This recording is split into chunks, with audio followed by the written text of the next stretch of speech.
Today, I am releasing an audit of how New York City's Housing Authority manages vacancies across its hundreds of thousands of apartments. And as it turns out, manages is the wrong word. Neglects, overlooks, and forgets are better. Here's what we found. Even though 270,000 New Yorkers are on the waiting list for housing, desperate to put a roof above their heads, we found that NYCHA is sitting on over 2,000 apartments they identify as vacant. 82 of them have been vacant for at least 3 years. Another 79 apartments have been vacant for 7 years or more. Another 80 have been vacant for over a decade.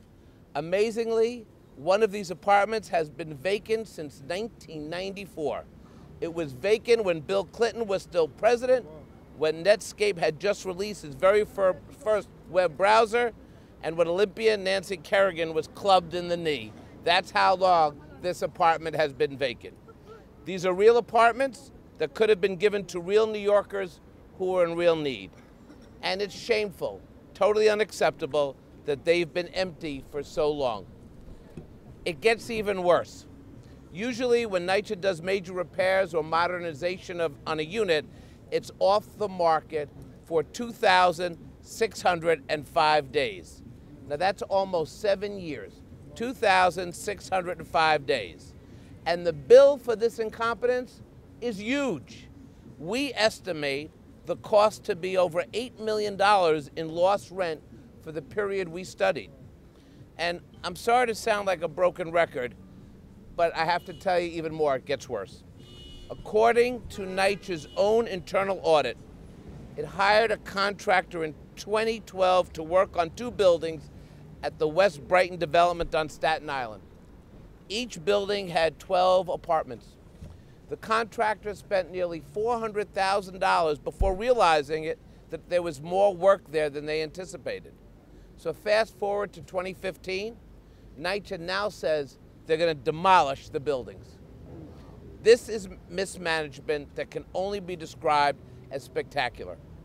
And finally, it turns out NYCHA had no idea who's actually living in apartments they've listed as vacant.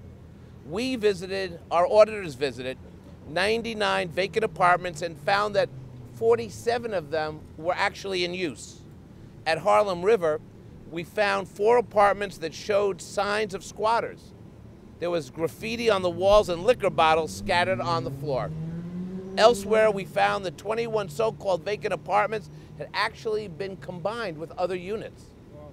So you know the old joke, knock, knock, who's there? Yeah. Well, the joke is on us because NYCHA doesn't know who's there. Now, we're calling on NYCHA to get these repairs done faster. We're insisting that they turn over apartments more quickly. And we need to ensure that they know who or what is in every vacant apartment. Look, this is not a new problem. We've now taken a look at NYCHA's finances, at its inventory controls, and at its housing conditions. At some point, we have to say enough is enough. We have to break the cycle of ineffectiveness and deliver housing to New Yorkers in need. The time to fix the situation is now, and I know that the NYCHA chairwoman is committed to turning around our NYCHA housing. I'm looking forward to working closely with her, the mayor, and all concerned to get people the housing they need. But I want to make it clear, we have a housing crisis. 270,000 people are on the waiting list. People are desperate for homes. You cannot keep vacant apartments off the market for years and years with no explanation and no strategy to fix up those units. Excuses are no longer acceptable. And our audits show very clearly that if we're going to fundamentally change things in this city, we actually have to go about planning and strategy to fix the housing crisis that we have. There's a lot of talk about building new affordable housing, and I'm all with that. We all support affordable housing. But we must not sacrifice the housing that we have today. And our audits show that NYCHA is a tipping point.